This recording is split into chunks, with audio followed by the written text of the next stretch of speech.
waxaan dareemi jiray anigu waxyaabaadu dee ogdada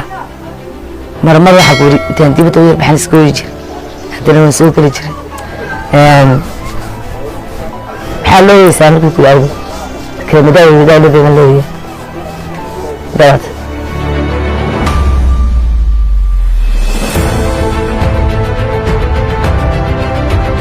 magacaygu waa Inta Cabdilaahi Faarax waxaan ku dhashay magaalada Hargeysa gaar ahaan xaafadda Daami anigoo ah gabadh Gabooyaa waxaan ku kulannay wiilkii markaan aduba xoogaa sheekaysanayna ayaan wiilkii iskuulsanay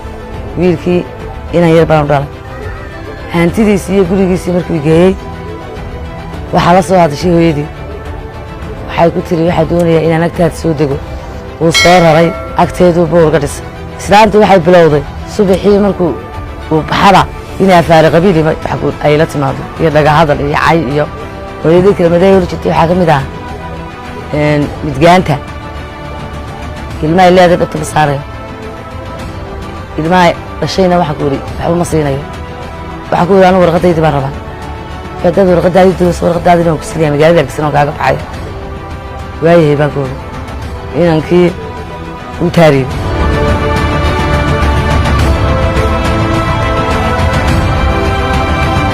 inamadii soo noqday doonta kala saarnaa ee Hargeysa ku soo noqday ayaa igu yidhi Hinday Maxamed uu dhintay walaa boorkana waa lagu soo qoray inankaagu waa agoon sidaa koogo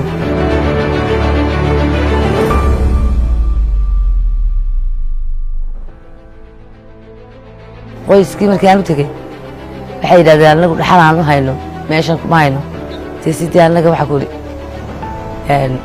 naloogu diidanaa nasabiyadda gurihii waa la karaystay kiradii dad kalaa la siiyaa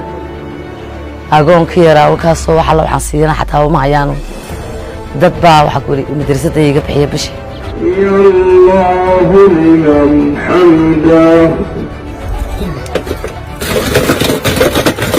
habeenkaa caawaa waxa ku yidhi wax alla waxaan siiyo ayaana garanaynaa garata marmar waxaan ka qadiisiya xaafadaha jaarka marmar ku yaro wax walaalnahay baa ii soo diray $2 $1 dee ilaahay baa xaaladdeeda ka warrami kara qoyskii marka maxkamaddu ay ku tiraado soo caddeeyana arrintiioo waxaan ku wariyey lay wada qoray oo la doonayo wax inaan ka yaraa laygu qoro oo laygu saxeexo unbaa dhinaca kale loo rogaya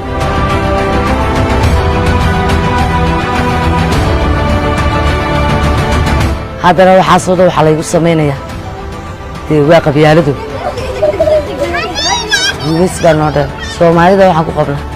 inay dhulkii waxa ku aan anagu ka soo hoyanay inay noo mitiriyaaba noo dheer mar walba dee masabcay midgaanta maxayga dee waxay shubayaan waad yaabaysaa